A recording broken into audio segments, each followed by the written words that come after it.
Bismillahirrahmanirrahim. Assalamualaikum warahmatullahi wabarakatuh.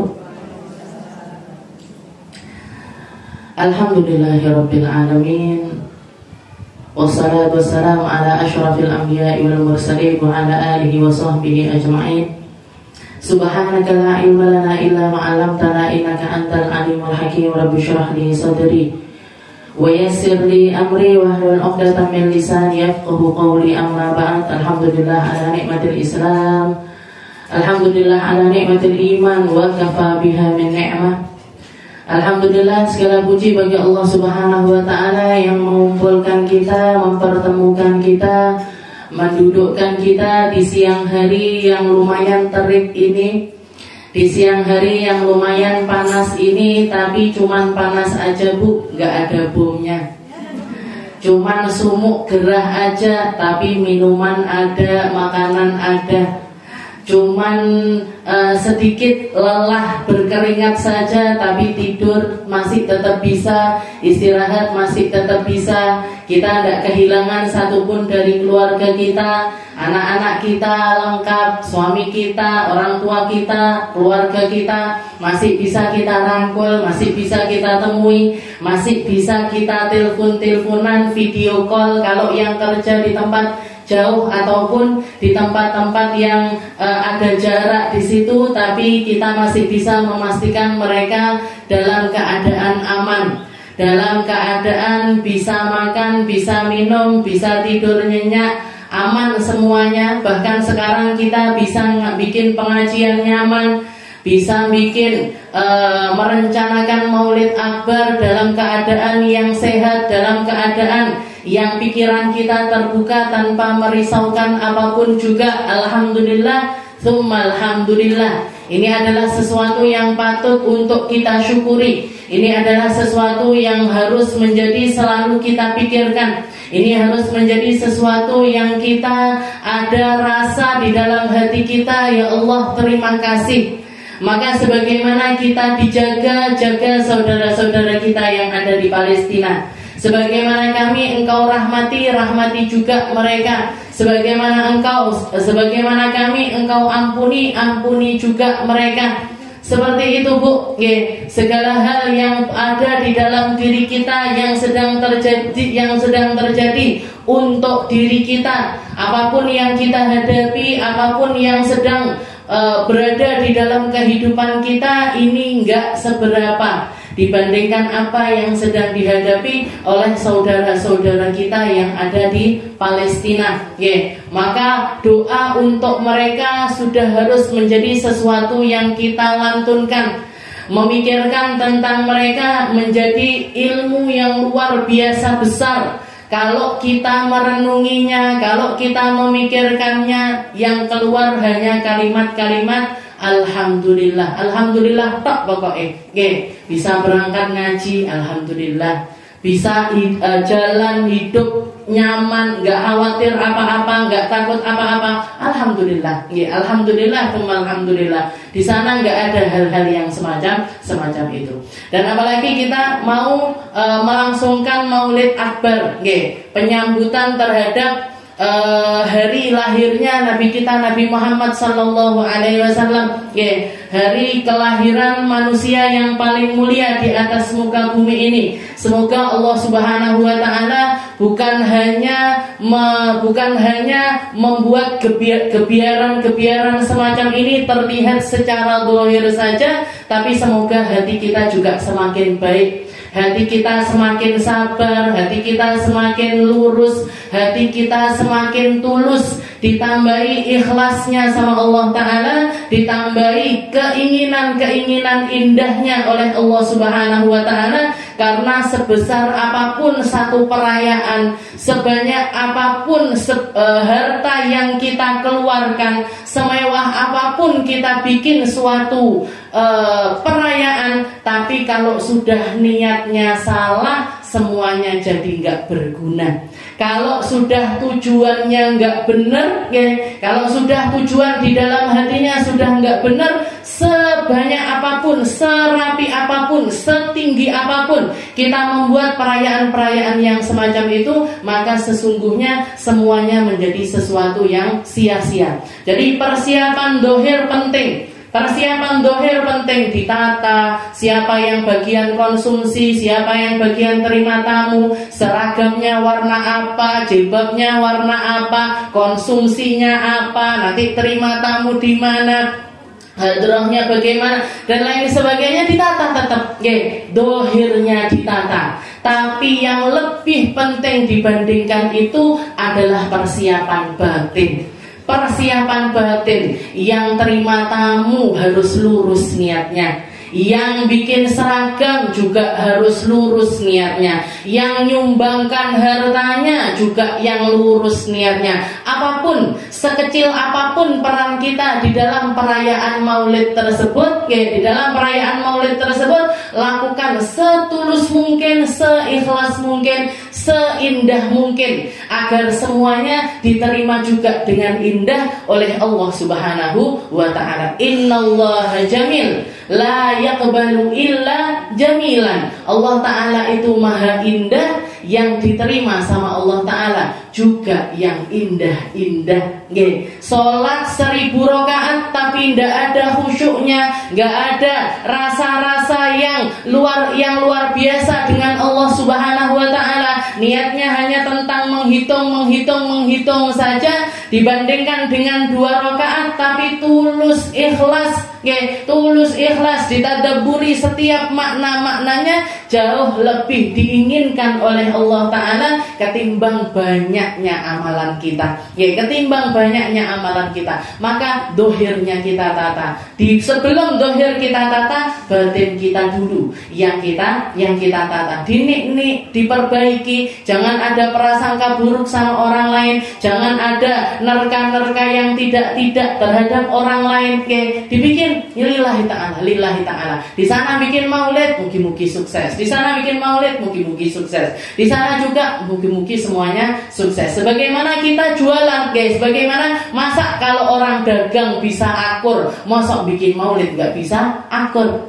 Orang jualan di pasar-pasar itu jenengan lihat, dodol berambang sebelah yo dodol berambang, sebelahnya yo dodol berambang, sebelahnya juga semuanya jualan. Semuanya jualan perkara-perkara yang sama, barang dagangan yang sama, tapi bisa enjoy aja. Iki enek rezekine dhewe, iki enek rezekine dhewe, ini enek rezekine dhewe. Kita pun juga harus semacam itu. Ada pondok pesantren dibangun di sana, alhamdulillah. Ada ulama bisa ceramah di sana, alhamdulillah. Ada majelis taklim di sana, alhamdulillah. Alhamdulillah semuanya. Kembali lagi kita yang patut untuk terucap dari kita hanya alhamdulillah, karena kita ada di dalam keadaan yang aman. Saudara kita di sana nggak bisa ngapa-ngapain. Jangankan untuk bikin acara maulid, jangankan untuk melakukan perkara-perkara yang semacam ini, untuk sekedar makanan apa yang akan mengganjal perut mereka hari ini, mereka nggak ngerti. Apa masih bisa terus malam ini 1 jam lagi, 10 jam lagi bersama dengan orang-orang yang dicintai? Belum pasti. Tadi saya baru baca ada satu reporter baru pamit dari rumahnya keluar untuk menginfokan, untuk bikin berita kepada orang-orang, direkam dan lain sebagainya. Seorang jurnalis, ternyata rumahnya kena bom, 4 putranya syahid langsung. Dianya barusan pamitan, dianya baru keluar rumah pamitan, nggak lama, baru setengah jam rumahnya kena bom, 4 orang anak, 4 orang anak laki-laki semuanya mati dalam satu waktu. Pripun rasane? Jenengan pergi ngaji aman, anak-anaknya di rumah, paling yo gletak-gletak sama delok TV atau lihat HP seperti itu. Nggak ada kekhawatiran, nggak ada ketakutan, nggak ada rasa-rasa yang seperti apa. Alhamdulillah, alhamdulillah. Kita lanjutkan pembahasan kita masih di dalam kisahnya Bani Israel. Kita belajar, kita bahas tentang Bani Israel ini. Memang waktunya kita bahas tentang Bani Israel. Seperti tadi yang Bu Fantona bilang, berapa bulan kita bukan berapa bulan. Sebenarnya saya ngaji, tapi topiknya enggak melbu-melbu, ngajine enggak melaku maksudnya. Nggih, istilahnya babnya harusnya ini bahas lioneh, bahas ini. Ini nanti kalau saya teruskan bahas maulid ini enggak kecandaan nggih. Padahal saya bikin catatan sampuran. Orang nggih mesak nih saya.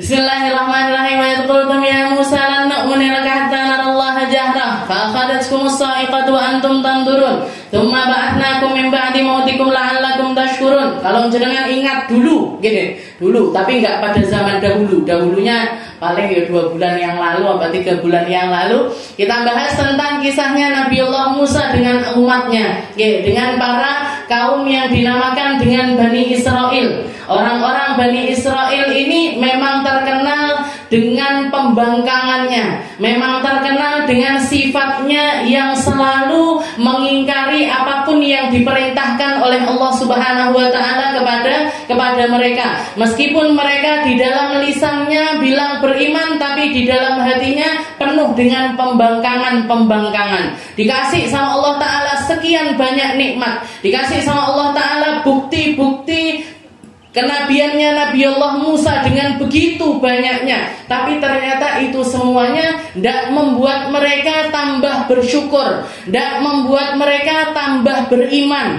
tidak membuat mereka tambah patuh, tidak membuat mereka tambah bertakwa kepada Allah Subhanahu wa taala, tapi nambah pembangkangannya dan nambah lagi pembangkangannya. Mereka tahu persis ketika Nabiullah Musa diperintahkan oleh Allah Subhanahu wa taala untuk berdakwah kepada Fir'aun, dibekali dengan mukjizat-mukjizat yang luar biasa. Tongkatnya Nabi Musa dilemparkan berubah jadi ular, nyaploi ular-ularnya banyak para penyihir yang ada di tempat tersebut. Sama Allah taala dibekali kalau tangannya beliau dimasukkan ke dalam jubahnya, keluar dengan dalam keadaan bersinar terang. Dikasih juga lihat sama Allah taala ketika mereka kepepet, di depannya ada lautan, di belakangnya ada pasukannya Fir'aun. Diangkat, dilemparkan tongkatnya Nabiullah Musa, bukannya tongkatnya yang tenggelam ke dalam lautan, justru malah lautannya yang terbelah menjadi 2. Begitu banyak bukti-bukti yang luar biasa, begitu banyak nikmat-nikmat besar yang hadir di dalam kehidupan mereka, nyata mereka dengar, nyata mereka lihat, nyata mereka saksikan,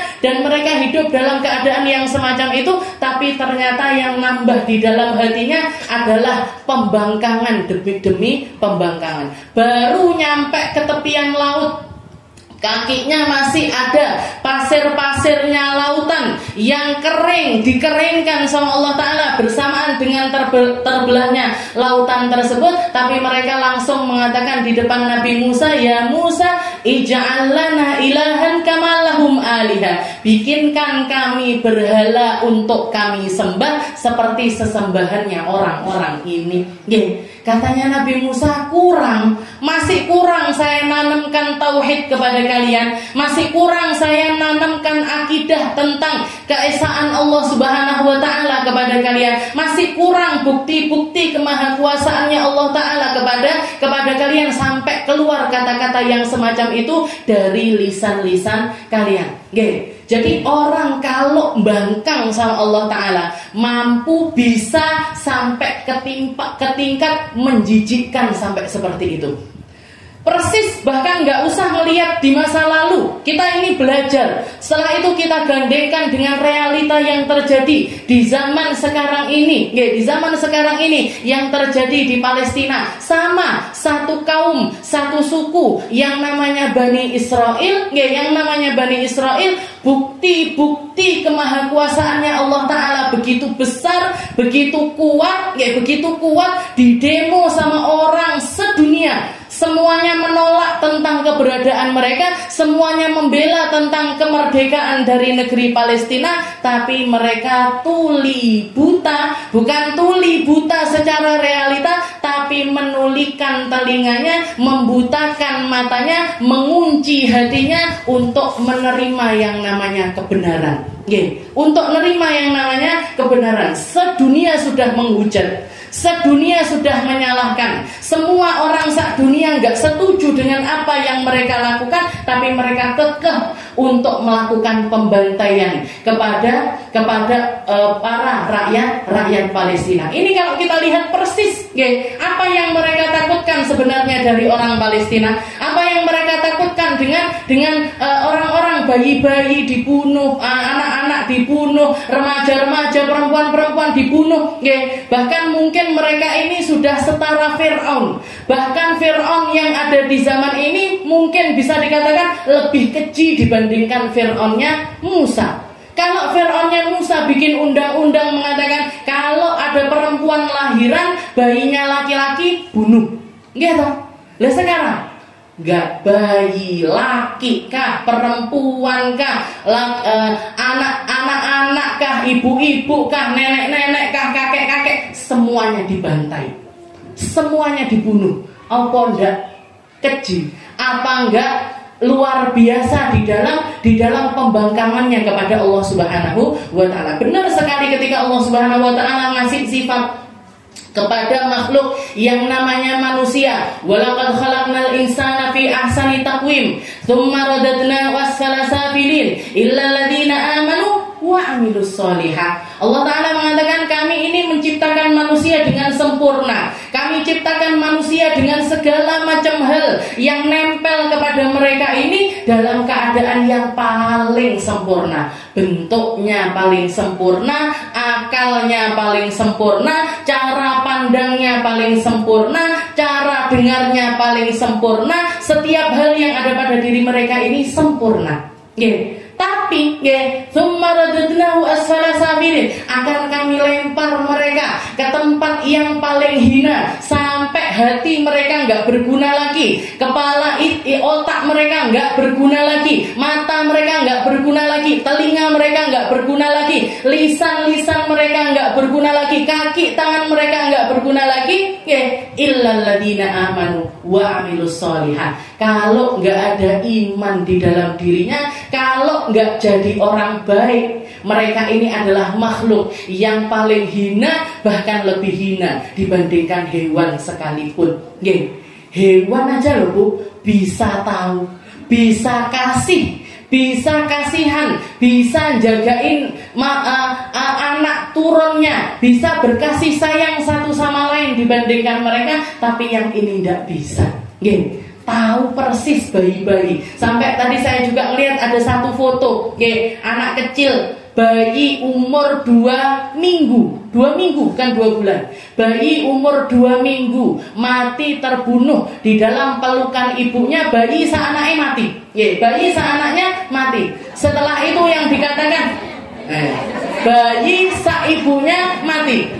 Bayi saibunya, bayi umur 2 minggu meninggal dunia di dalam pelukan ibunya, dibom sama orang-orang Israel, dan mereka mengklaim kalau bayi ini adalah teroris.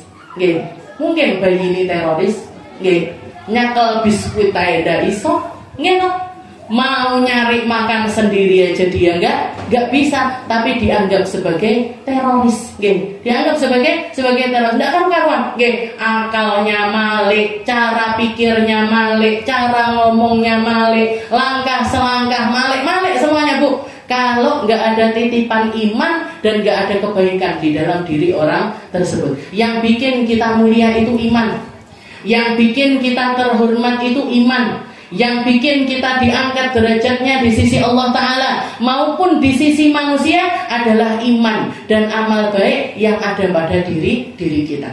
Di dalam Al-Quran diceritakan, wa idh qultum ya Musa lan nu'mina laka hatta narallaha jahra fa akhadhathumus sa'iqatu wa antum tanzurun thumma ba'atsnakum min ba'di mautikum la'allakum tashkurun. Di dalam ayat ini Allah Subhanahu wa taala menceritakan tentang kisahnya Bani Israel, tentang orang-orang Bani Israel yang mereka minta nuntut kepada Nabi Allah Musa ketika Nabi Allah Musa turun dari tempat, dari Bukit Tur Sina selama kurang lebih 40 hari, nerima wahyu dari Allah Subhanahu wa taala, dapat kitab Taurat dari Allah Subhanahu wa taala untuk diajarkan kepada kaumnya. mereka ngiri, mereka ngiri juga kepada Nabi Musa. Ya Musa, kami juga pengen dengar langsung dari Allah Ta'ala sebagaimana kamu dengar langsung dari Allah Subhanahu wa Ta'ala. Kurang ajar napa mboten niki? Kurang ajar. Ini sama aja kayak kalau misalkan para sahabatnya Nabi bilang, minta sama Nabi Muhammad, ya Rasul, jenengan kan ketemu langsung sama malaikat Jibril, kami juga dong pengen ketemu langsung sama malaikat Jibril. Ya Rasul, jenengan kan jalan, diperjalankan sama Allah Ta'ala dari Masjidil Haram ke Masjidil Aqsa, dari Masjidil Aqsa ke Sidratul Muntaha, melok dong, minta ikut dong, kirimkan juga buruk-buruk untuk kita, kirimkan juga malaikat Jibril kepada kita, suruh bawa kami berjalan sebagaimana yang engkau perjalankan dari Masjidil Haram ke Masjidil Aqsa, setelah itu Sidratul Muntaha. Atau kalau itu terlalu jauh buat jenengan, jenengan datang ke Buya Yahya, Buya Yahya mau bikin Maulid Akbar nanti bulan Januari, jenengan berbondong-bondong datang, Buya, ini orang-orang Tulungagung pengen juga budal umroh, bayar rono nggih. Kurang ajar napa mboten? Kurang ajar. Kurang ajar orang-orang seperti ini, orang-orang yang kurang ajar. Jadi kalau kita mau ikut, ya kita bayar. Gampangnya ngoten, gampangnya seperti itu. Jadi mereka nggak rela, mereka nggak puas, nggak puas dengan adanya Nabi Musa di antara mereka. Masih dibonusi sama Allah Ta'ala Nabi Allah Harun menyertai dakwahnya Nabi Allah Musa. Dengar langsung dari nabinya, bisa baca kitabnya, nabinya nyontohkan ibadah kepada Allah Ta'ala di hadapan mereka. Tapi mereka minta lebih dan lebih lagi, minta lebih dan lebih lagi, bukan karena keinginan yang tulus untuk nambah imannya kepada Allah Ta'ala, tapi ngece. Jangan tahu ngece, nggak tahu ngece. Ngece niku jadi ngenyek, ngenyek Nabi Allah Musa. Kamu dengar, aku yo melek, kamu kalau ketemu sama Allah Ta'ala, kita juga mau dong, Jenengan dapat kitab Taurat, kita kurang pantas apa untuk dapat kitab Taurat sebagaimana Nabi Allah Musa? Ngece, kurang ajar sama nabinya. Tapi dimaafkan, istilahnya sama Allah Ta'ala dituruti, sama Allah Ta'ala dituruti. Setelah perjalanan tersebut, Nabi Allah Musa diperintahkan sama Allah Ta'ala untuk nyari 70 orang dari kaumnya yang sekiranya paling mending, istilahnya paling apike kaumnya 70, diundang untuk dengar langsung percakapannya Nabi Allah Musa dengan Allah Subhanahu wa Ta'ala. Diundang sama Allah Ta'ala. Ya sudah, undang mereka wahai Musa untuk bareng-bareng berangkat ke Bukit Tur Sina, untuk berangkat bareng-bareng ke atas Bukit Tur Sina. Jalan akhirnya dipimpin sama Nabi Musa beserta dengan 70 kaumnya naik ke atas Bukit Tur Sina. Setelah nyampe di atas bukit tersebut, Allah Subhanahu wa Ta'ala menurunkan ghamamah, nurunkan awan-awannya untuk nyelimutin mereka dan nyelimutin Bukit Tur Sina tersebut. Disuruh sama Nabi Allah Musa, udnu fadnu, udnu fadnu, mendekatlah kalian, mendekatlah kalian, sampai akhirnya semuanya tertutupi dengan ghamamah tersebut, dengan awan-awan tersebut. Sampai mereka dibawa ke satu alam lain, dibawa ke satu alam lain. Mereka langsung mendengar percakapan Allah Ta'ala kepada Nabi Allah Musa. Allah Ta'ala mengatakan kepada Nabi Allah Musa, ya Musa, uzkur, ingatkan kaummu untuk selalu bersyukur, ingatkan kaummu untuk selalu bertakwa, ingatkan kaummu yang ini yang halal, yang ini yang haram, yang ini yang benar, yang ini yang enggak benar. Langsung dengar, pakai telinga mereka masing-masing percakapan antara Nabi Musa dengan Allah Subhanahu wa Ta'ala. Bayangkan Bu, momen seperti apa yang terjadi di antara mereka. Keimanan, istilahnya nikmat yang sangat luar biasa. Mereka dituruti sampai ke tahap itu. Mereka dibikin sama Allah Ta'ala untuk percaya sampai ke dalam tingkatan yang semacam itu. Begitu selesai percakapan tersebut, diangkat seluruh awan-awan dari tempatnya, Nabi Musa keluar beserta dengan kaumnya ini tadi, beserta orang-orang 70 orang dari kaumnya tersebut, dan dikatakan pada saat itu wajah Nabiullah Musa bersinar luar biasa karena berkah dari percakapannya dengan Allah Subhanahu wa ta'ala. Dan cahaya yang ada di wajah Nabiullah Musa ini belum hilang, belum dilepaskan, belum pudar, tapi yang keluar dari lisan-lisan orang-orang ini, 70 kaumnya ini tadi, yang keluar dari mereka kata-kata, ya Musa, lan nu'mina laka hatta narallaha jahra. Kami tidak akan beriman kepada Tuhanmu sampai kami melihat Tuhan secara langsung. Jenengan bayangkan, ini mukjizat barusan selesai. Satu momen luar biasa baru terjadi kepada mereka. Sesuatu yang luar biasa indah, gak terbayangkan, gak mampu kita rasakan, gak akan nyampe kita untuk merasakan apa yang dirasakan oleh Bani Israel. Jenengan eling-eling momen terindah di dalam hidup jenengan, momen religius paling indah di dalam diri kita, di dalam diri kita. Kayak misalkan kita dianugerahi sama Allah Ta'ala untuk bisa ziarah ke makamnya Nabi Muhammad Sallallahu Alaihi Wasallam, itu jenengan keluari rasanya pripun di dalam hati. Ya Allah, gak nyongko bisa nyampe tanah suci, bisa ziarah di makamnya Nabi, bisa sholat di Raudhah, bisa nyampe di tempat yang di sini turun wahyu, di sini Nabi Muhammad nyampaikan wahyu, di tempat ini Nabi Muhammad ngajarkan umat, di tempat ini Nabi Muhammad ngimami sholat, di tempat ini, kan seperti itu. Gak karu-karuan di dalam hati, Bu.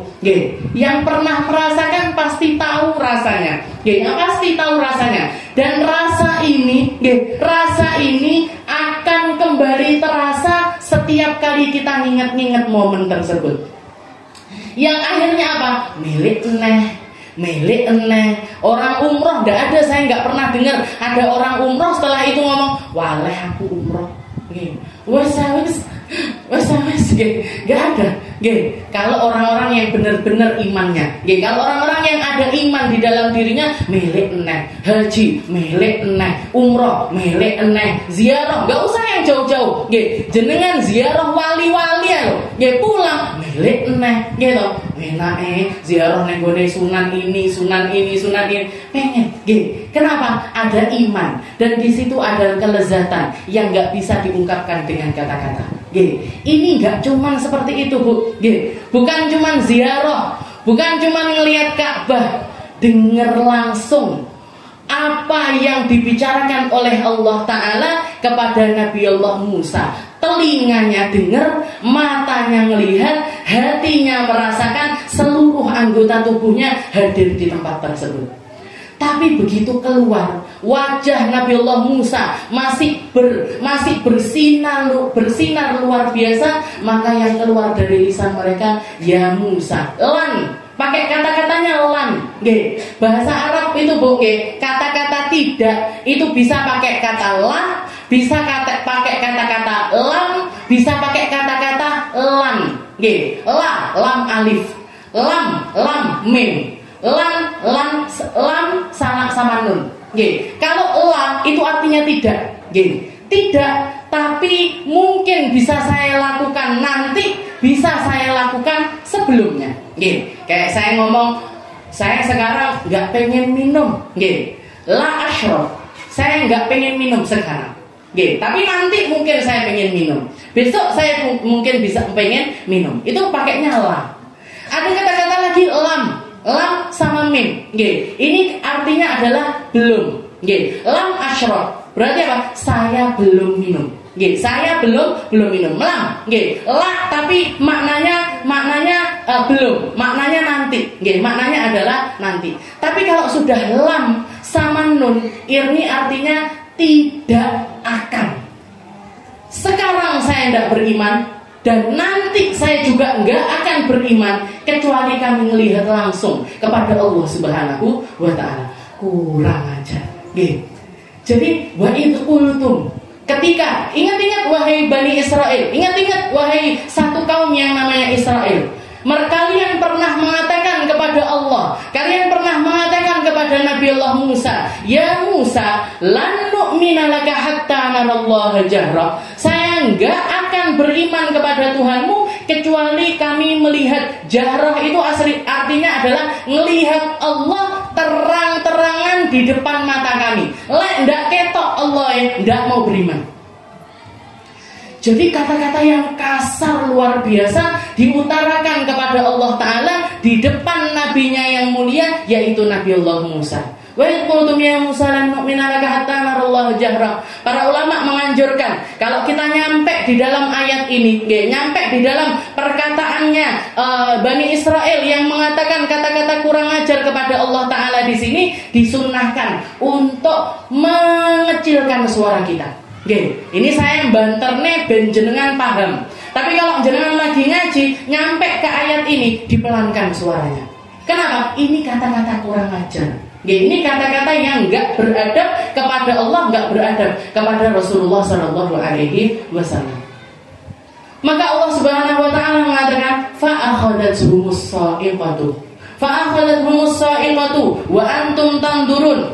Langsung waktu itu juga diazab sama Allah Ta'ala dengan satu azab yang namanya sa'iqah. Sa'iqah itu para ulama mengatakan didatangkan api yang luar biasa besar, bakar mereka sekaligus. Ada juga yang mengatakan suara gemuruh yang luar biasa besar yang memekikkan, yang bikin gendang telinga mereka ini pecah sekaligus. Jadi ada yang mengatakan api, ada yang mengatakan suara, tapi yang jelas ini adalah azab yang langsung diturunkan sama Allah Ta'ala kepada mereka, sehingga 70-70-nya mati di tempat. Fa'akhadathhumus sa'iqah wa antum tandurun. Dan matinya itu bukan mati 70 mati sekaligus dimatikan sama Allah Ta'ala, enggak. Dimatikan satu persatu agar yang lainnya ini ngelihat momen-momen kematian teman-temannya. Jadi diadab langsung cash di tempat pada saat itu juga oleh Allah Subhanahu Wa Taala di atas bukit Tur Sina. Fa'akhadathhumus sa'iqatu wa antum tandurun. Tapi setelah itu dikatakan Nabi Allah Musa ketika melihat 70 orang, 70 orang dari kaumnya mati sekaligus, genti Nabi Musa sing ngeluh, iki nggawa mayite piye? Ini nguburinnya gimana? Dan kalaupun misalkan mereka mati, nanti Nabi Musa balik ke kaumnya, nanti mau ngomong apa? Mau nyeritakne gimana? Maka Nabi Musa memuji kepada Allah Ta'ala, doa kepada Allah Ta'ala, bermunajat kepada Allah Ta'ala, ya Allah, ampuni mereka. Ya Allah, rahmati mereka. Ya Allah, saya nggak ngerti gimana saya akan berbicara kepada kaum saya, tapi kasih saya kesempatan, kasih kekuasaanmu yang istilahnya kasih lagi kekuasaanmu, bukti kekuasaanmu kepada kami, bangkitkan mereka semuanya, hidupkan mereka semuanya. Jadi habis dimatikan itu kurang lebih 24 jam, 1 hari 1 malam Nabi Allah Musa berdoa, merintih, bermunajat, minta dongo tenanan kepada Allah Ta'ala untuk mengampuni 70 orang kaumnya ini tadi. Dikabul sama Allah Ta'ala. Besoknya tsumma ba'atsnakum min ba'di mautikum la'allakum tashkurun. Dihidupkan satu persatu orang-orang tersebut, dibangkitkan lagi sama Allah Ta'ala. Untuk apa? Allah Ta'ala ngasih kesempatan lagi agar mereka berubah menjadi orang-orang ahli syukur. Tsumma ba'atsnakum min ba'di mautikum la'allakum tashkurun. Saya bangkitkan sekarang, saya bangkitkan semuanya satu persatu, dengan satu orang menyaksikan temannya setelah mati bangkit, setelah mati dibangkitkan lagi sama Allah Ta'ala, la'allakum tashkurun. Harapannya Allah, keinginannya Allah yang dituju sama Allah Ta'ala agar mereka jadi orang-orang yang nginget-nginget sambil bersyukur atas hal tersebut. biar mereka jadi ahli syukur, biar mereka nggak semena-mena lagi sama Allah Ta'ala, biar mereka nggak kurang ajar lagi kepada Allah Subhanahu wa Ta'ala. La'allakum